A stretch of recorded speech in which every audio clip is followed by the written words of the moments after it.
أعوذ بالله من الشيطان الرجيم.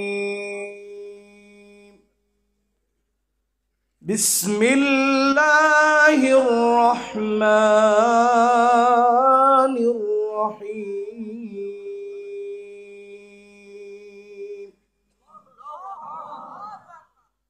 ونادى أصحاب النار أصحاب الجنة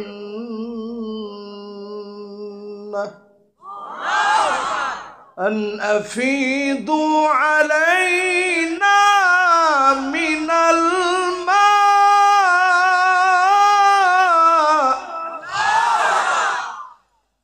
أو مما رزقكم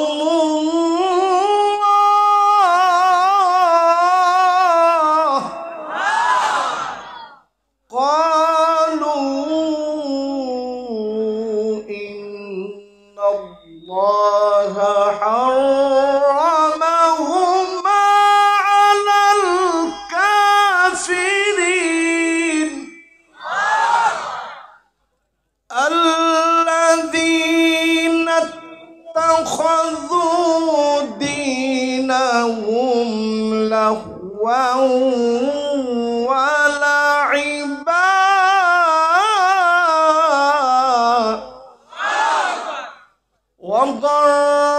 وغرتهم الحياة الدنيا فاليوم ننساهم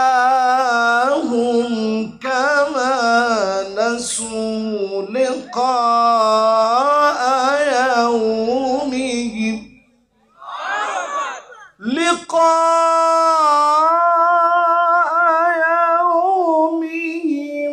هذا وما كانوا بآياتنا يجحدون.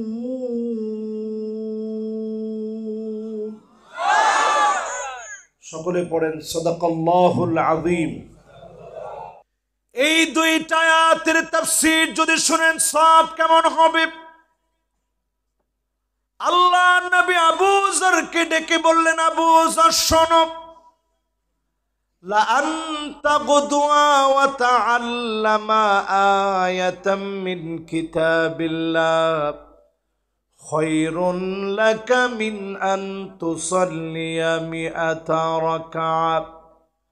আবু যর শোনো, কোরআনুল কারীমের একটা আয়াতের তাফসীর যদি তুমি শিখতে পারো, একটা আয়াত যদি বোঝার তুমি চেষ্টা করো, উঠার আগে আমল নামায় 100 রাকাতের চাইতে বেশি সওয়াব যিনি দিয়ে দিবেন তিনি কে?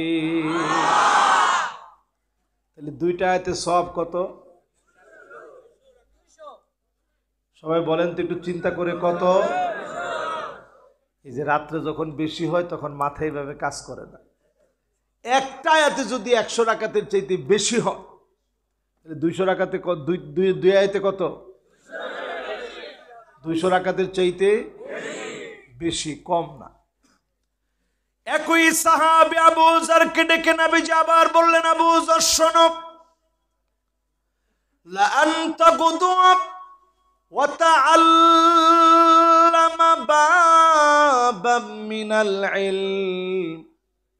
যদি কোনো নতুন জ্ঞান তুমি শিখতে পারো, উমিলা বিহি আও লাম ইউমাল, হয়তো তুমি আমল করতে পেরেছো অথবা আমল করতে পারো নাই, শুধু নতুন জ্ঞান শেখার কারণে খায়রুন লাকা মিন আন তুসাল্লিয়া আলফা রাকাত, 1000 রাকাত নামাজ পড়লে যেমন সওয়াব হবে, এর চাইতে বেশি সওয়াব যিনি বান্দার আমলনামায় দিয়ে দিবেন তিনি কে?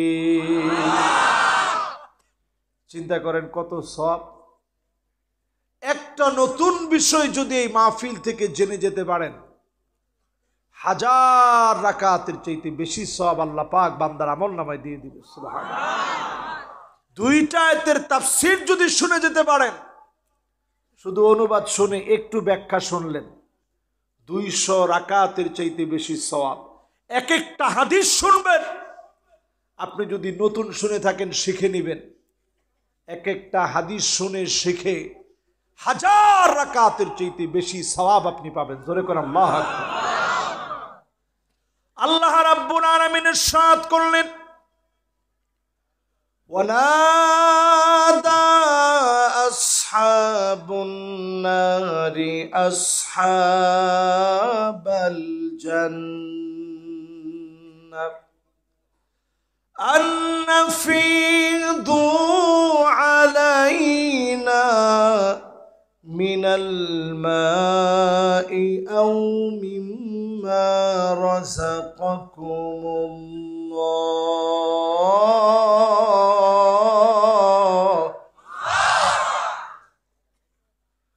ক্বালু ইন্নাল্লাহা হাররামাহুমা আলাল কাফিরিন।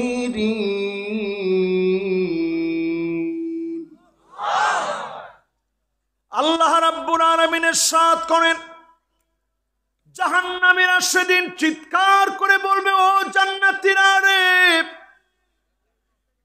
কিছু নিয়ামত আমাদেরকে দাও না, আমাদের দিকে কিছু নিয়ামত দাও না।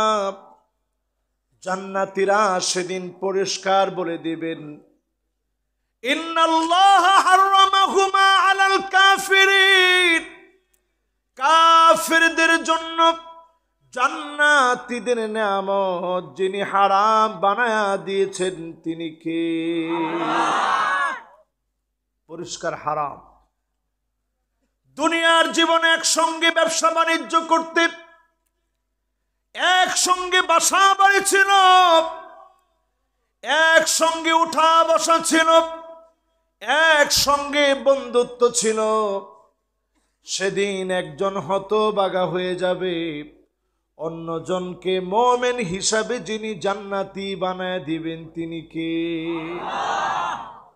ক্ষুধার্ত অভাবী অনাথ ইতিম মিসকিন যদি হাত পেতে কান্নাকাটি করে পাষণ্ড মন পর্যন্ত গলে যায়, সেদিন কোন জান্নাতি এত এত নিয়ামত থাকার পরেও কোন নিয়ামত জাহান্নামীকে দিবে না। কারণ জাহান্নামীদের জন্য যিনি হারাম করে রেখেছেন তিনি কে? কেন জাহান্নামীদের সঙ্গে মালিকের এত রাগ হবে? আল্লাযীনা ইত্তাখাযু দীনাহুম লাহওয়ান ওয়া লাইবা ওয়া গররাতুহুমুল হায়াতুদ দুনিয়া ফালইয়াওমা নানসাহুম কামা নাসু লিকা ইয়াউমিহিম হাযা ওয়া মা কানু বিআয়াতিনা ইয়াজহাদুন।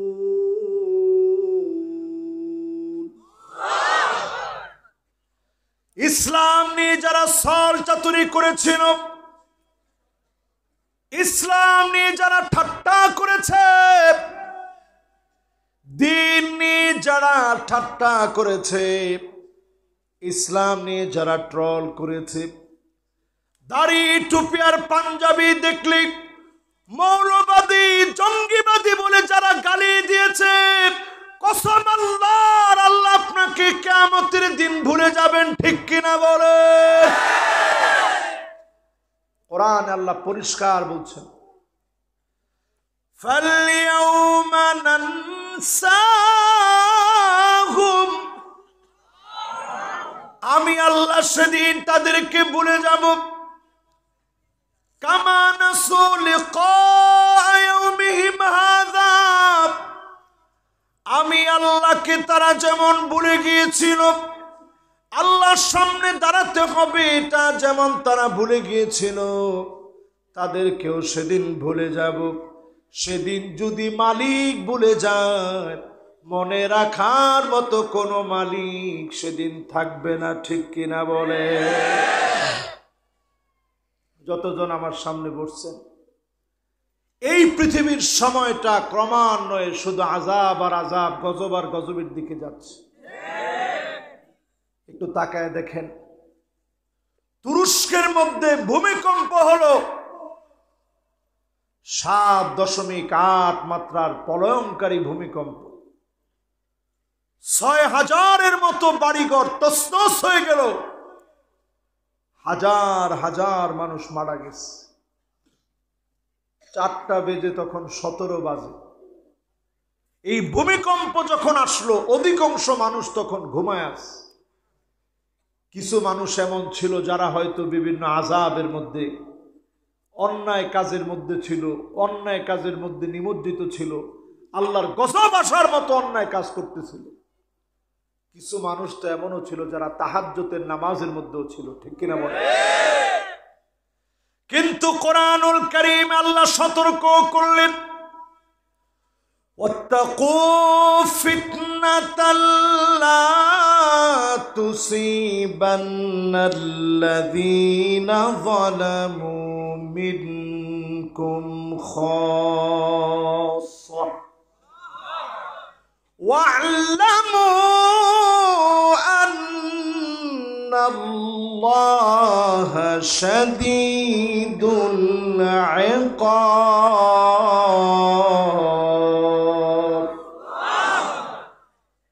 আল্লাহ পাক সতর্ক করে বললেন, ভয় করো আমার আযাবকে। আযাব যখন আসবে, কাউকে আমি ছেড়ে দেব না, সবগুলোকে পাকড়াও করব। ও আমার জিগর গাছার মুসলমানেরা, এই মাহফিলে সজাগ হয়ে যান। সরসার মুসলমানেরা শোনেন, এই জায়গায় যারা এখন শুনছেন রুদ্রপুরে, বিভিন্ন অঞ্চল থেকে ছুটে আসা আমার ইমানদার আল্লাহর গোলাম, খেয়াল করে শুনেন, সময়টা বড় ভয়াবহ। সামনের দিনগুলা হবে বড় আযাবের দিন। একমাত্র তারা বাঁচবে যাদেরকে দয়া করে মালিক বাঁচায় দিবেন, ঠিক কিনা বলে? কোন দল আপনারে বাঁচাতে পারবে না। ঠিকটা তো একবার আসতে বললেন, একটু বিশ্বাস মনে আছে যে বাঁচায় ফেলবে মনে হয়। যেমন করোনায় আল্লাহ বাঁচায় দিছে, পরে আমরা কি বলছি? আমরা করোনাকে মোকাবেলা করেছি, করোনার চাইতে আমরা শক্তিশালী। সামনে আর এগুলো চলবে না। করোনা ছিল ছোট আযাব, ছোট আযাব। সারা দুনিয়ার লক্ষ লক্ষ মানুষ শুধু করোনার কারণে মারা গিয়েছে। এই করোনা ছিল ছোট আযাব, এর চাইতে বড় বড় আযাব আসতেছে, ঠিক কিনা বলে? কোরআনুল কারীম থেকে দলিল নেন। এই যে রাত্রে 11টা পার হয়েছে, এখন কথা বলতে খালি কষ্ট হচ্ছে।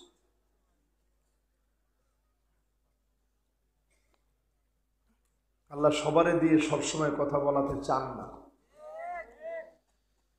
তো বুঝতেছেন তো আজ আপনারা? আল্লাহ জানে কদ্দুর বুঝতেছেন, বুঝতেছেন তো? তাহলে করোনা কি আযাব? সবাই বলেন কি আযাব?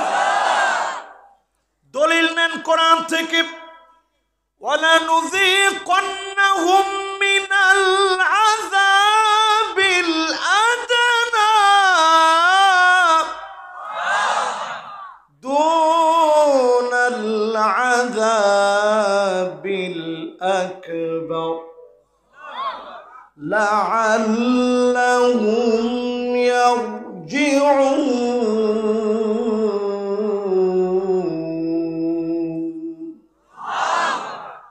আল্লাহ রাব্বুল আলামিন বলেন, আগে আমি ছোট ছোট আযাব দিব,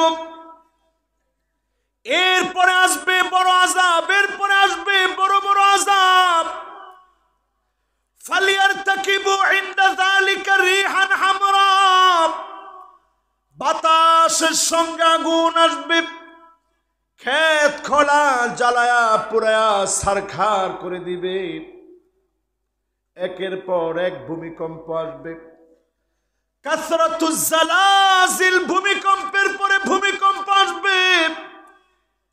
অন্য হাদিসের ভিতরে আসছে সানাওয়াতুজ জালাজিল, এক বছর না কয়েক বছর ধরে ভূমিকম্প থাকবে। এখন চিন্তা করেন, তুরস্কের ভূমিকম্পের পরে সারা দুনিয়া হিসাব করা শুরু করেছে। 30 ঘন্টার ভিতরে 40টা দেশের উপরে ভূমিকম্প হয়েছে। এমন গজব যখন শুরু হয়েছে, গোলাম আল্লাহর দিকে ফিরে আসেন, যিনি আমাকে আপনাকে হয়তো বা হতে পারে মাফ করে দিবেন, তিনি কে? কারণ কোরআন বলছে লাআল্লাহুম ইয়ারজিউন, সম্ভবত আযাব দেখে তারা ফিরবে। আমরা আযাব দেখে ফেলেছি। বাতাসের সঙ্গে আগুন আসার আগে ভূমিকম্পের মতো আযাব শুরু হয়ে গেছে। এখনই ফিরে আসেন, যিনি আমাদের কাছ থেকে আযাব উঠায় নেবেন, তিনি কি? এরপরে আযাব দেখবেন খাসফাত, ভূমি ধস শুরু হবে। এরপরে আযাব দেখবেন মাসখাব, আকাশ থেকে একটার পরে একটা পাথর পড়বে। এরপরে আযাব দেখবেন কদফা, ছেলে মেয়ে হয়ে যাবে, মেয়ে ছেলে হয়ে যাবে, ছেলে মেয়ে ড্রেস পরবে, মেয়ে ছেলে ড্রেস পরবে, হরমোন চেঞ্জ করে ছেলে মেয়ে হবে, মেয়ে ছেলে হবে। এখন তাকায় দেখেন, টিকটক যারা করে অধিকাংশ ছেলে মেয়ের মতো সাজতে চায়, ঠিক কিনা বলেন? তার মানে বোঝা যায় পুরো আযাবটা চলে আসতেছে পৃথিবীর দিকে।